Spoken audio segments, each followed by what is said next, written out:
And heart attack, ये हमारा आज का विषय है।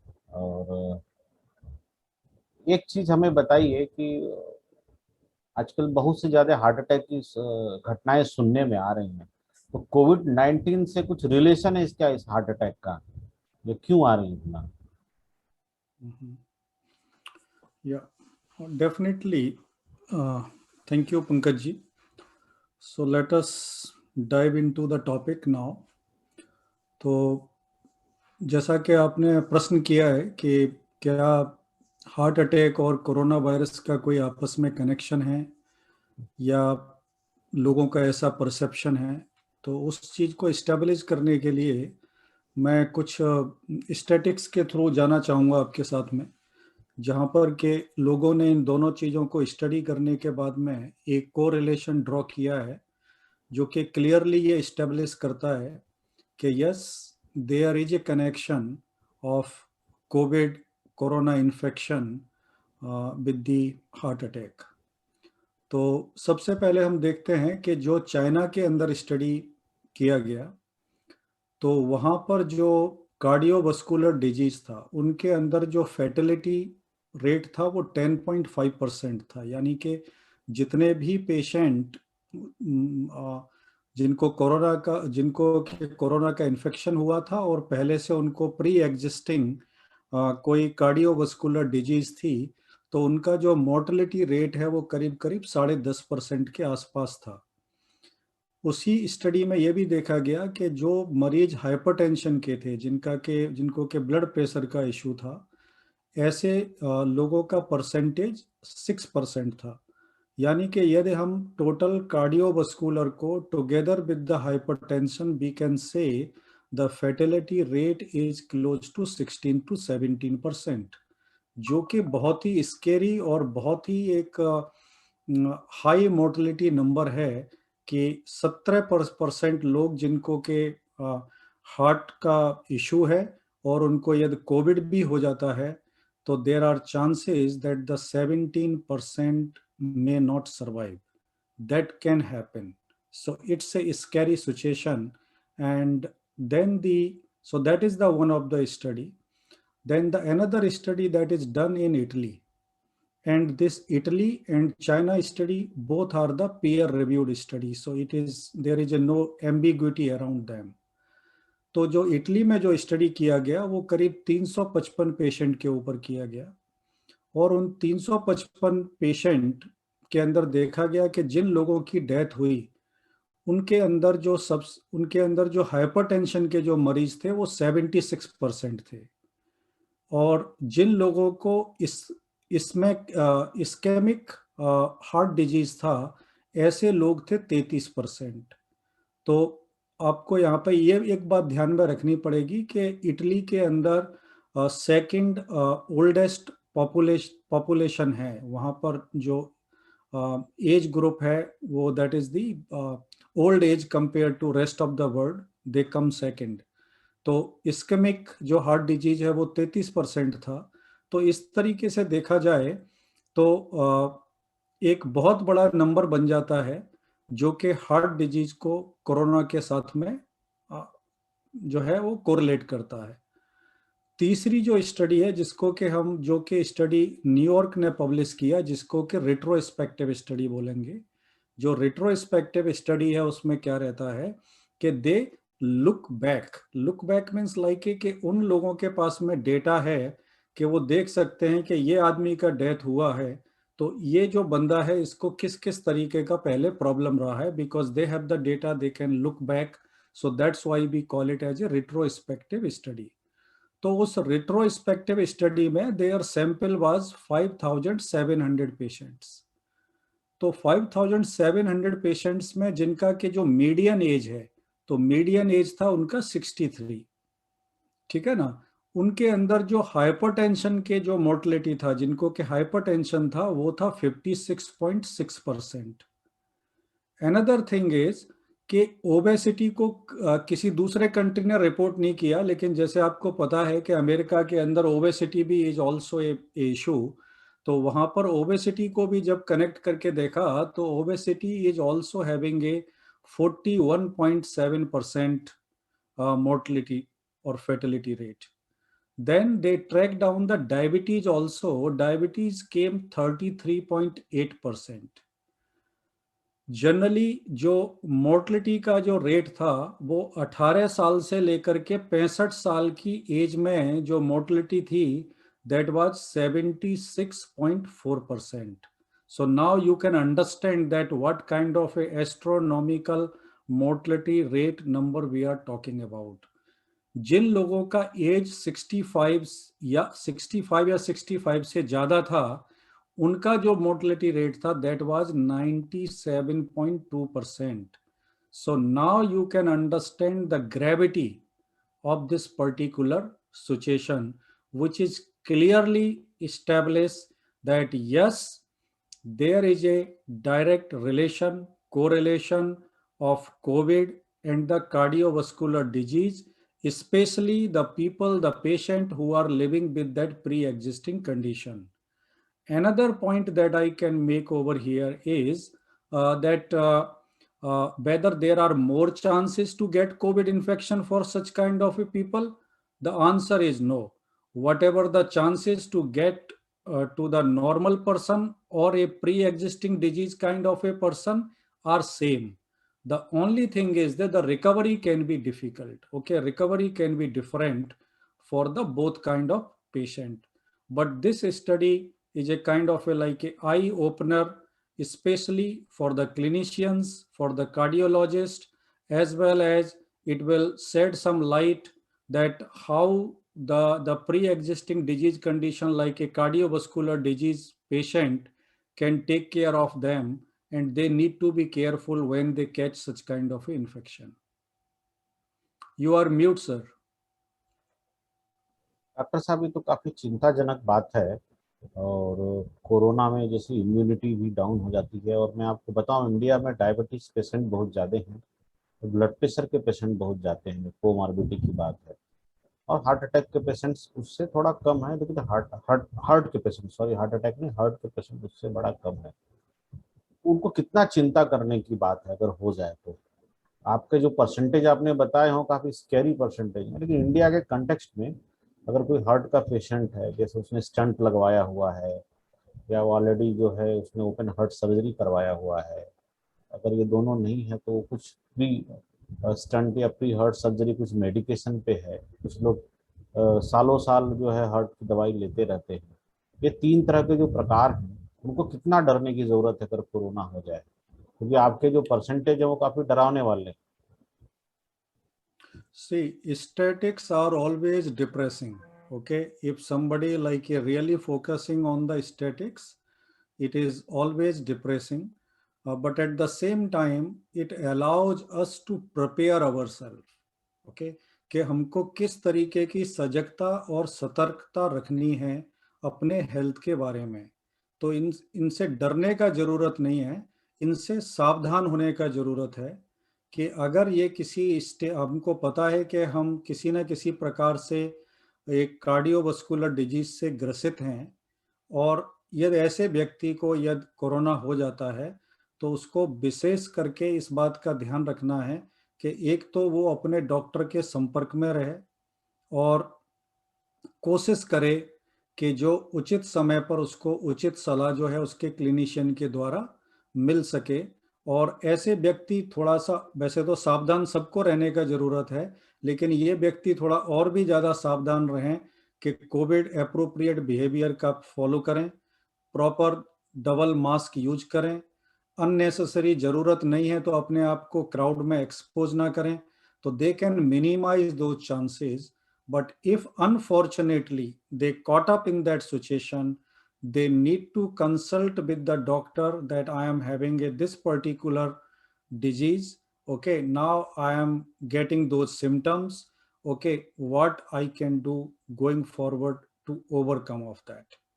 So before going further into this, I also want to clarify here, based on my understanding and based on my reading, कि ऐसा हो क्यों रहा है, why it is happening. This is very important to understand हाँ, कि वही हाँ मेरा ठीक अगला है। क्वेश्चन था।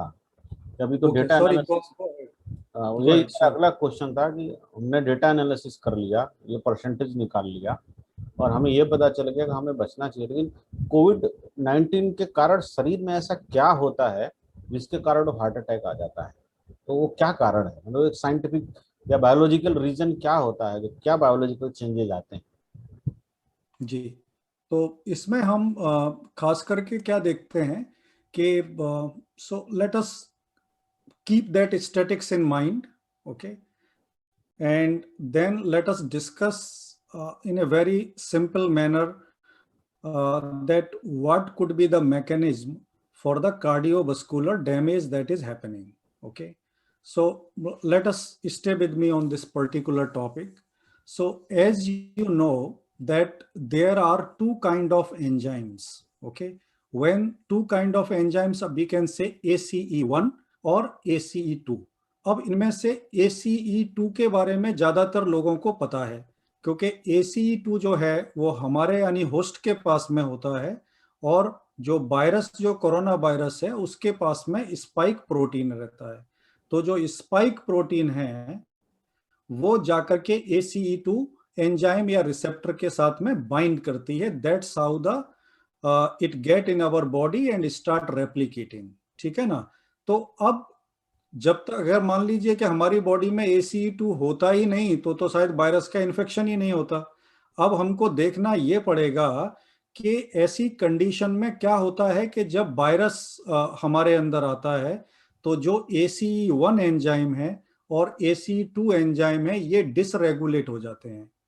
तो जब डिसरेगुलेट हो जाते हैं या इनके अंदर एक इम्बैलेंस पैदा हो जाता है, तो उसमें खास करके क्या है कि जो ACE1 है वो वैसो कंस्ट्रक्टिंग एजेंट है, वो प्रो इन्फ्लेमेटरी है, यानी कि वो डिसरेगुलेशन होने की वजह से इन्फ्लेमेशन को बढ़ाता है, इन्फ्लेमेशन तेज हो जाता है। दूसरा जो है हमारा जो ब्लड प्रेशर है, क्योंकि वो कंस्ट्रक्ट करता है, एक तरीके से श्रिंक करता है, बेसो कंस्ट्रक्टिंग एंजाइम है, तो वो क्या करता है कि हमारी धमनियों को सिकोड़ देता है, जिसकी की वजह से हमारा प्रेशर भी बढ़ जाता है, यानी कि ब्लड प्रेशर भी बढ़ जाता है। तो एक कारण तो ये है कि हमारे शरीर के अंदर ACE1 और ACE2 एंजाइम का डिसबैलेंस होना, इम्बैलेंस होना, उनका डिसरेगुलेशन होना।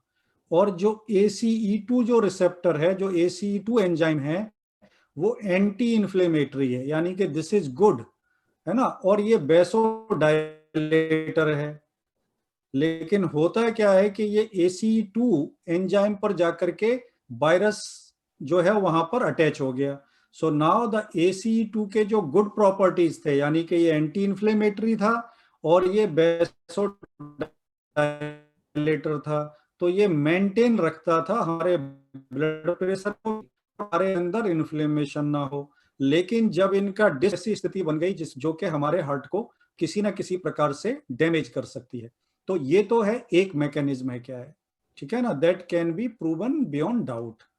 सेकंड बात क्या देखनी है हमको कि ACE2 का एक्सप्रेशन, कि ये जो ACE2 है वो कहां पर अवेलेबल है हमारी बॉडी में। तो जब हम ACE2 को देखते हैं, क्योंकि जहां जहां पर ACE2 होगा वहां वहां पर ये डिजीज आराम से पहुंच जाएगी, यानी कि वहां वहां पर वायरस जाकर के बाइंड करेगा और उस डिजीज को फैलाएगा। तो जो कोरोना वायरस है, जैसे हमको पता है कि इसको ये ACE2 रिसेप्टर से जाके अटैच होगा, तो सबसे ज्यादा जो ACE2 का जो मिलता है, यानी इसका जो एक्सप्रेशन होता है, वो सबसे ज्यादा होता है गैस्ट्रो इंटेस्टाइनल ट्रैक में, यानी कि GI ट्रैक में। दूसरे नंबर पर होता है हमारे किडनी के अंदर, तीसरे नंबर पर होता है हमारे हार्ट के अंदर, और चौथे नंबर पे होता है लंग्स के अंदर। यानी कि ये जो चारों के चारों जो ऑर्गन हैं, वो सारे के सारे ऑर्गन जो हैं वो इस वायरस की गिरफ्त में आ सकते हैं, क्योंकि जबकि चूंकि हमारा जो मेन रूट है जहां पर के इन्फेक्शन शुरू होता है वो कहाँ होता है, लंग्स में। So it get affected first. अब ये अफेक्टेड फर्स्ट होता है, उसके बाद में ये GI में भी जा सकता है, ये जो है आपका हार्ट में भी आ सकता है, और इन सब का जो कम्युलेटिव इफेक्ट है वो पहुंच जाता है हमारे लीवर के ऊपर है, क्या है। तो इस प्रकार से हमारे जितने भी वाइटल ऑर्गन हैं, यदि हम इसको सही समय पर एड्रेस नहीं करते हैं, तो ये सारी चीजें मिलने के बाद में मल्टीपल ऑर्गन फेल्योर की तरफ भी चली जाती हैं, और किसी वजह से यदि हमने इसका रोकथाम कर लिया तो हार्ट को तो इम्पैक्ट करती ही है, और कुछ केसेस में हार्ट फेल भी हो जाता है।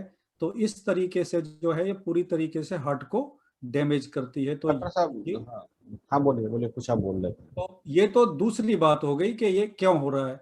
तीसरी बात क्या होती है कि इस प्रोसेस में हमारे जो लंग्स हैं वो क्या होते हैं, कंप्रोमाइज हो जाते हैं। लंग्स कैसे कंप्रोमाइज हो जाते हैं, क्योंकि हार्ट को चाहिए फुली ऑक्सीजनेटेड ब्लड। हमारा जो कॉर्नरी आर्टरी होती है उसके अंदर ऑक्सीजनेटेड ब्लड आता है, और उस ब्लड में से जो हार्ट है वो उस ऑक्सीजन को ले लेता है, और जो अशुद्ध रक्त होता है उसको वापस भेज देता है लंग्स के लिए।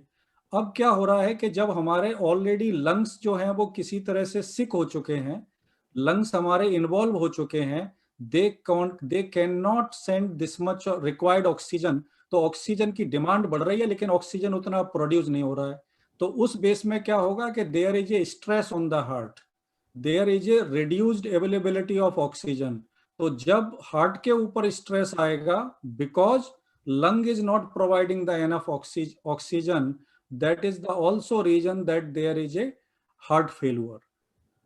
चौथा जो अंतिम रीजन है वो क्या है कि इस समय के ऊपर बहुत प्रकार की एंटीवायरल ड्रग्स हैं जिनको के हम दे देते हैं।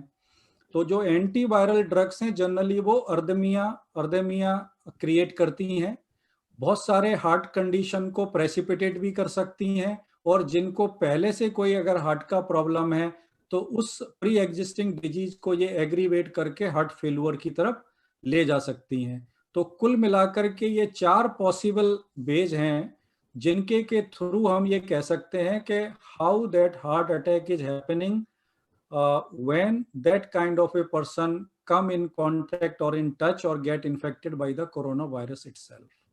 डॉक्टर साहब, देखा गया है कि अभी जैसे अभी कुछ दिन पहले रोहित सरदाना का भी ऐसा आया कि हार्ट अटैक से मृत्यु हुई। तो ये जो यंग एज ग्रुप है और अचानक से हार्ट अटैक की न्यूज आ रही है, तो अभी जो आपने कारण बताया, कारण हो सकता है, लेकिन अगर कोई व्यक्ति स्वस्थ है, उसको पहले से हार्ट की प्रॉब्लम नहीं है, उसको हार्ट अटैक आ रहा है, एक जिसको पहले से हार्ट की प्रॉब्लम है उसको हार्ट अटैक आ रहा है, तो जिसको पहले से हार्ट अटैक है वो तो सचेत है कि उसको हो सकता है हार्ट की प्रॉब्लम, तो डॉक्टर से लेके दवाइयाँ ले रहा है। लेकिन बहुत से ऐसे लोग हैं जिनको प्री एग्जिस्टेड हार्ट का कोई प्रॉब्लम नहीं है, अचानक से उनको हार्ट अटैक की समस्या आ रही है। तो पहचान कैसे किया जाए कि ये उस तरफ बढ़ रहे हैं, हार्ट अटैक की तरफ बढ़ रहा है पेशेंट्स? क्योंकि अचानक से आ जाता है तो टाइम नहीं मिलता है रिकवर करने के लिए। तो अगर हमको ये पहले से कुछ ऐसे संकेत मिले बायोमार्कर के थ्रू या कुछ सिम्टम के थ्रू या कुछ बिहेवियर के थ्रू, तो आदमी प्रिकॉशन ले सकता है और अपने आप को बचा सकता है। बिल्कुल।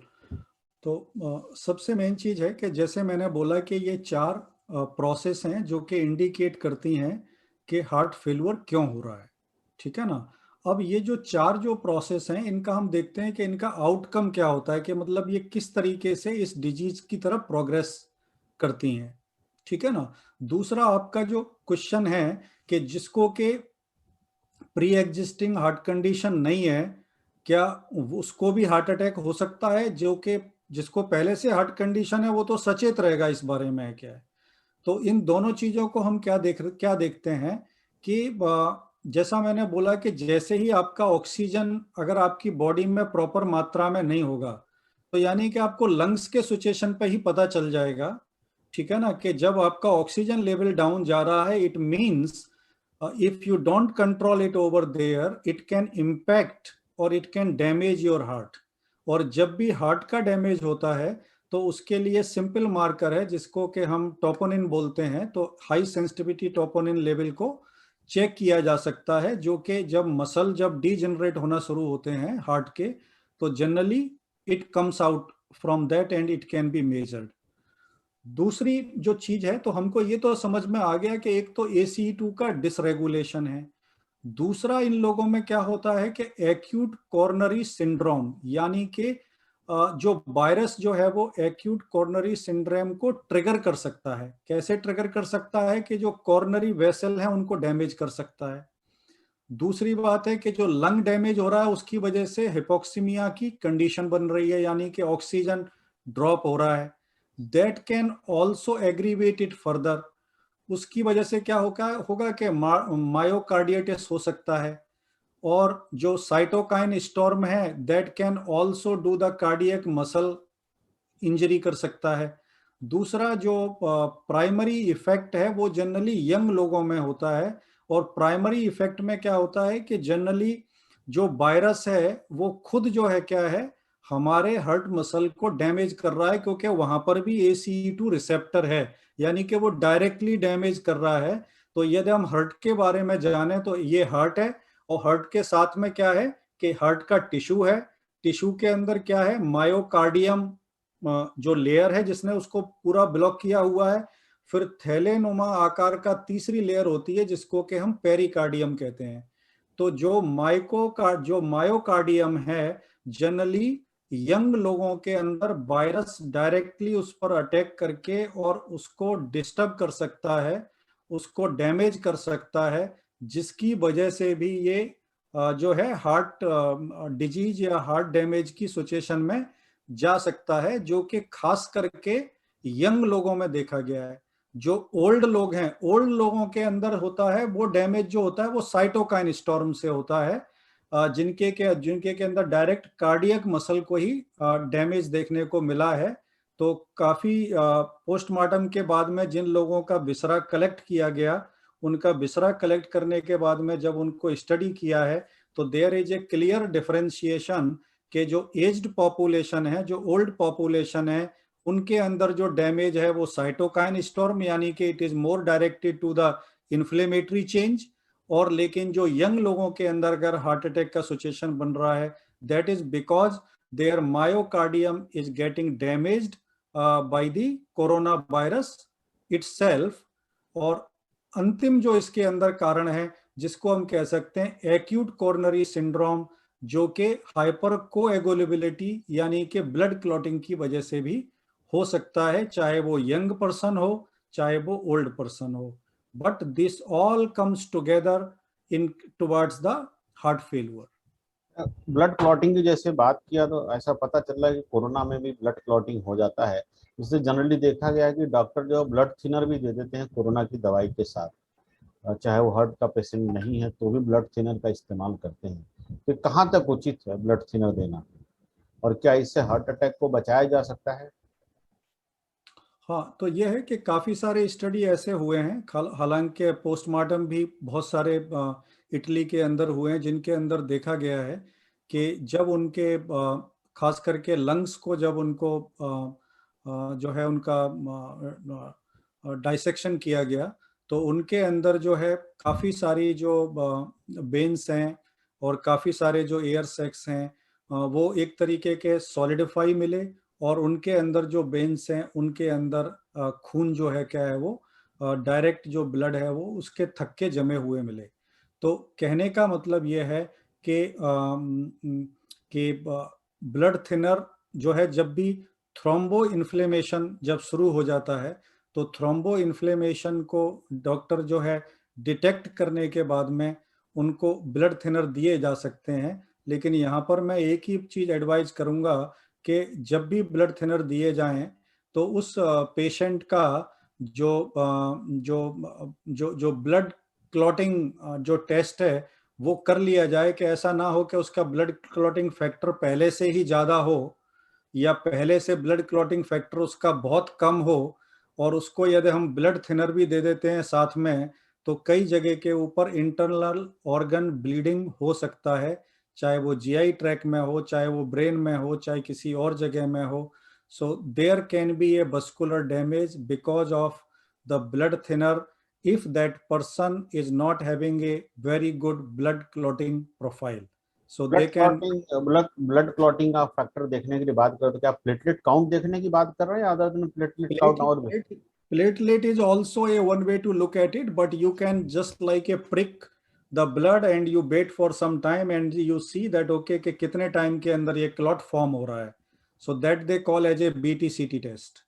ओके, तो ब्लड क्लॉटिंग भी वन ऑफ द रीजन है ये। और दूसरा मेडिकेशन में क्या करें, जैसे अभी पोस्ट कोविड के बाद भी बहुत सारी है, तो आपने कोविड के उपचार के दौरान हमने ब्लड थिनर और ये इसकी बात की, ब्लड क्लॉटिंग फैक्टर की। पोस्ट कोविड के बाद भी देखा जा रहा है कि लोगों को हार्ट अटैक आ रहा है, तो उस समय तो हॉस्पिटल में नहीं रहते हैं, तो हम जब ऑपरेशन से डिस्चार्ज हो तो हमें क्या क्या चीजें चेक कर लेनी चाहिए। एक तो डी डाइमर वाला भी मैटर है, डी डाइमर से बहुत से लोग बोलते हैं कि मुझे हार्ट की पोजीशन पता चलती है क्या। और दूसरा पल्स रेट भी बोलते हैं, हाई रेट है तो ये थोड़ा ये आपका संकेत हो सकता है। तो डी डाइमर और पल्स रेट के बारे में थोड़ा एक बता दीजिए, फिर हम अगले क्वेश्चन पे जाएंगे कि पोस्ट कोविड में लोग अपने आप को कैसे देखभाल करें और अपने आप को कैसे बचाएं हार्ट अटैक से। जी डॉक्टर साहब, तो डी तो डाइमर और पल्स रेट क्या संकेत करते हैं? हाँ, देखिए डी डायमर और एलडीएच और पल्स रेट यदि किसी का भी 100 के ऊपर जा रहा है तो उसको जो है ध्यान देना चाहिए और अपने डॉक्टर के संपर्क में आ जाना चाहिए कि क्यों उसका जो पल्स रेट है वो 100-110 के ऊपर चल रहा है।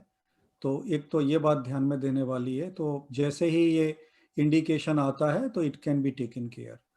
दूसरी बात है कि जो डी डायमर है या एलडीएच है, जनरली ये हमको एक इस डायरेक्शन में लेके जाते हैं कि किसी कहीं पर आपकी बॉडी के अंदर कोई एपोप्टोसिस तो नहीं हो रहा है, सेल डेथ तो नहीं हो रहा है। तो यदि कोई सेल डेथ हो रहा है यानी कि हो सकता है कि आपके मसल्स जो हैं वो डैमेज होना शुरू हो रहे हों, उसकी वजह से ये जो लेवल हैं वो इंडिकेट करते हैं कि किसी ना किसी प्रकार से आपके मसल्स को डैमेज हो रहा है। तो it can be also taken care and it is, if it is a not counter indicated, उसका उस तरीके से मेडिसिन दिया जा सकता है। तो डॉक्टर और साहब, और जब ये चीज केवल हार्ट से रिलेटेड है तो जैसे मैंने बोला कि HS ट्रोपोनिन का टेस्ट भी किया जा सकता है। बहुत से लोग जैसे पोस्ट कोविड केयर में जब घर आ जाते हैं तब सुनाई दे रहा है कि उनको हार्ट अटैक हो रहा है, तो अपने आप को कैसे बचाएं, हार्ट अटैक के सिचुएशन से कैसे बचाएं?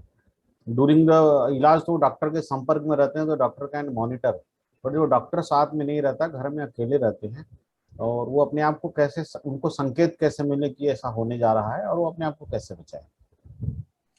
तो देखिए इसमें भी मैं आपको एक स्टैटिक्स की तरफ लेके जाऊंगा कि अभी तक हमने जो बातें की वो बातें की हमने एक तरीके से एक्यूट हार्ट डैमेज की, कि जो हार्ट डैमेज एक कंडीशन डेवलप हुआ उसके अगेंस्ट जो है ये हार्ट का या हमारे बाकी ऑर्गन का एक रेस्पॉन्स है, ठीक है ना। So that's a acute condition that we have discussed just now.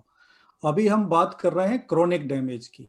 Chronic damage में क्या है कि जो व्यक्ति है जो स्वस्थ हो चुका था, हॉस्पिटल से घर आ गया था, उसके बाद में जो है क्या है उसको ऐसा सिचुएशन उसका निर्माण हो गया। तो इसके संबंध में एक स्टडी है जो कि स्टडी इस सार्स कोव 2 से रिलेटेड नहीं है, लेकिन जैसा आपको पता है कि सार्स का इन्फेक्शन पहले भी आया था। तो यूएस के अंदर ऐसे लोगों को ट्रैक किया गया जिनको के पहले सार्स का इन्फेक्शन हुआ था और उनको ट्रैक किया गया आगे आने वाले 12 साल तक है। क्या है कि 12 साल के अंदर उनमें क्या चेंजेस हुए, ठीक है ना। तो उसके संदर्भ में देखा गया कि जिनको पहले जो सार्स का जिनको इन्फेक्शन हुआ था उनमें से जो पेशेंट थे उनमें से 68% लोगों के अंदर हाइपरलिपिडमिया का इशू शुरू हुआ। हाइपरलिपिडमिया में क्या है कि आपका लिपिड प्रोफाइल बहुत बढ़ जाता है and then you know it will go to the direction of a hypertension और ब्लड प्रेशर की तरफ, ठीक है ना। इसके बाद में जो एबनॉर्मलिटीज हैं यानी कि जो कार्डियोवास्कुलर जो एबनॉर्मलिटीज हैं वो करीब करीब 44% लोगों के अंदर देखने के लिए मिला। इसके बाद में इन 60% जो लोग ऐसे थे जिनको के ग्लूकोज मेटाबॉलिज्म का इशू हुआ, यानी कि उनका डायबिटीज से रिलेटेड उनका इशू शुरू हुआ।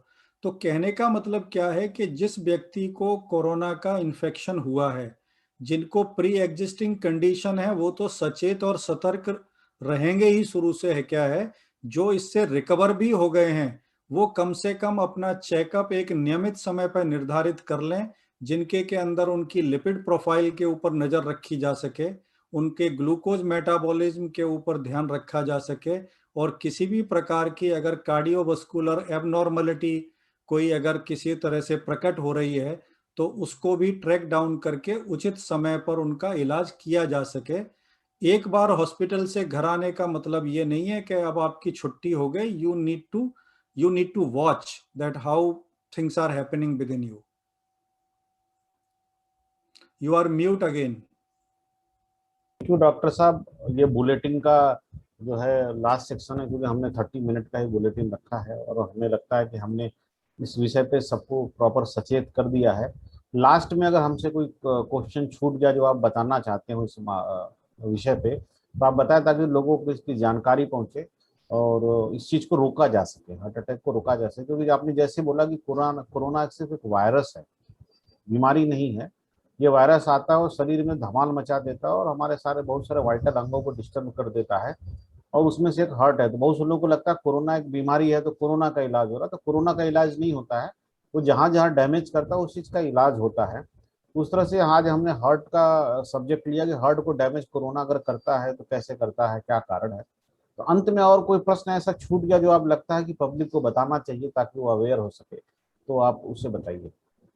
ठीक है, मैं एक बार कैप्चर करना चाहूँगा कि जनरली जो रीजन फॉर डेथ क्या है जिसकी की वजह से हाईएस्ट मोर्टलिटी हो रहा है। तो एक तो कार्डियक इनसफिशियंसी, यानी कि हमारा जो हार्ट है वो पूरा काम नहीं कर पा रहा है, और दूसरा यानी कि कार्डियक आउटपुट नहीं आ रहा है, यानी कि जितना ब्लड उसको पंप करना चाहिए उतना नहीं कर पा रहा है। उसकी वजह से कार्डियक मायोपैथी हो सकता है, कार्डियक हाइपरट्रॉफी हो सकता है, हार्ट फेलुअर जा सकता है। और इन सब का रीजन यही है कि आपका जो हार्ट है it is not able to pump out the enough blood, और may be the ejection fraction of that heart is coming down. और ये सब क्यों हो रहा है? ये सब कनेक्टेड है आपके लंग से, क्योंकि आपका लंग जो है सही और उचित मात्रा में ऑक्सीजन का प्रवाह नहीं कर पा रहा है और ब्लड को पूरी तरीके से ऑक्सीजनेटेड नहीं कर पा रहा है। इसलिए एकदम से जो है सडन ड्यूटेरेशन होता है, इसलिए लोगों को मौका भी नहीं मिलता है। बहुत सारे लोगों में हम देखेंगे उनका ब्लड प्रेशर भी कंट्रोल नहीं कर पाते हैं, क्योंकि अब आपका हार्ट काम ही नहीं कर रहा है। क्योंकि क्यों नहीं कर पा रहा है? क्योंकि उसको ऑक्सीजन का जो रिक्वायरमेंट है वो लंग्स पूरा नहीं कर पा रहा है। तो सडन ड्यूटेरेशन होता है, और इसके अंदर एज भी एक बहुत बड़ा फैक्टर है। एज के साथ में इम्यून सिस्टम भी कंप्रोमाइज होता है, जो कि सीवियर इन्फेक्शन की तरफ जा सकता है। और उसके ऊपर से गलत टाइम के ऊपर एक एंटीवायरल ड्रग्स को डाल देना भी, that can also can aggravate और प्रेसिपिटेट द डिजीज। तो डॉक्टर्स जो हैं वो खास करके इस चीज के ऊपर ध्यान रख रहे हैं कि किस प्रकार से हम ACE1 और ARB जो ड्रग्स हैं, यानी दो तरीके के ड्रग्स हैं, इससे हमारे हार्ट फंक्शन को प्रॉपरली मेंटेन करने के लिए there has to be a balance between the ACE1 that we call as angiotensin converting enzymes, और जो ARB जो ड्रग्स हैं वो हैं एंजियोटेंसिन 2 रिसेप्टर ब्लॉकर। तो इनके अंदर एक अच्छा सामंजस्य रख करके इसको ट्रीट किया जाए, और जो जो पेशेंट हैं वो इस बारे में अवेयर रहें और जल्दी से जल्दी जो है अपने क्लिनिशियन को संपर्क करें अगर उनको कुछ भी ऐसे सिम्टम्स नजर आते हैं तो। डॉक्टर साहब, लास्ट में जो मुझे आपकी पूरी बात से समझ में आया है, हार्ट अटैक होने पोस्ट कोविड के बाद हार्ट अटैक होने का जो प्रमुख कारण है वो ऑक्सीजनेटेड ब्लड जो है वो हार्ट को नहीं पहुंच पा रहा है। मेजर रीजन जो बोलेंगे, ऑक्सीजनेटेड ब्लड हमारे हार्ट को नहीं पहुंच पा रहा है। यानी अगर हम डिस्चार्ज होकर घर जाते हैं तो ऑक्सीमीटर से अगर हम per day oxygen level check कर लें और अगर वो 95 प्लस है तो हम हार्ट अटैक की हार्ट अटैक के खतरे से बच सकते हैं। एक एक हम प्रिवेंटिव स्टेप ये ले सकते हैं कि हम ऑक्सीमीटर अपने पास रखें पर डे। एक्चुअली कोरोना हुआ है तो सुबह दोपहर शाम आदमी चेक करता है या हर 2 घंटे पे, लेकिन अगर आप नॉर्मल घर गए हैं तो अपनी रूटीन में बना लें कि ऑक्सीमीटर से अगर हमारा ऑक्सीजन 95 से ऊपर जाता है, इसका मतलब कि हमारे ब्लड में प्रॉपर ऑक्सीजन अवेलेबल है और हार्ट को प्रॉपर ऑक्सीजनेटेड ब्लड जा रहा है। तो कम से कम कोरोना के प्रभाव के कारण जो हार्ट अटैक हो रहा है वो नहीं होगा, क्योंकि इसमें ऑक्सीजनेटेड ब्लड ही नहीं जाता है। दूसरा जो है वो अपना पल्स और बीपी भी मॉनिटर करते रहें। तो पल्स, बीपी एंड ऑक्सीजन, ये तीनों की मॉनिटरिंग से पोस्ट कोविड केयर ट्रीटमेंट में हार्ट अटैक को काफी हद तक रोका जा सकता है। इस पे मतलब अगर ये जो मैंने आपकी बातों से सारांश निकाला है ये सही है? जी, आपने बिल्कुल सही पकड़ा है, and you have summarised it very well. तो हम ये कह सकते हैं कि इस खतरे को कम किया जा सकता है।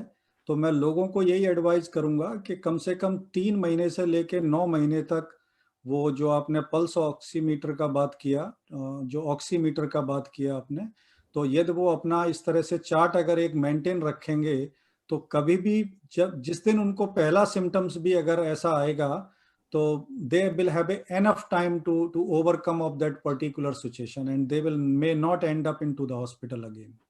मतलब हमारे पास इसके संकेत के रास्ते हैं और बहुत छोटा रास्ता है, छोटा हथियार है पल्स ऑक्सीमीटर, जो हमें कोरोना के दौरान भी बचाता है, कोरोना होने के बाद हार्ट अटैक से भी बचाता है, और एक बीपी से हम पोजीशन जान सकते हैं। तो बहुत धन्यवाद डॉक्टर साहब, आपने हार्ट अटैक जैसे इतने गंभीर मुद्दे पर लोगों को जागरूक किया और लास्ट में सारांश में बताया कि हम कोरोना होने के बाद जब घर आते हैं तो लापरवाही नहीं बरतें, पल्स ऑक्सीमीटर का हम जो है बराबर इस्तेमाल करें, पर डे हम अपना ऑक्सीजन का लेवल चेक करें, पल्स का रेट चेक करें, 110 से ऊपर अगर पल्स जाता है तो हम डॉक्टर को बताएं, अगर हमारा ऑक्सीजन 95 से नीचे जाता है it can lead to other than lung, it can lead to the less oxygenated blood supply to heart, और वो हार्ट अटैक में भी परिवर्तित हो सकता है।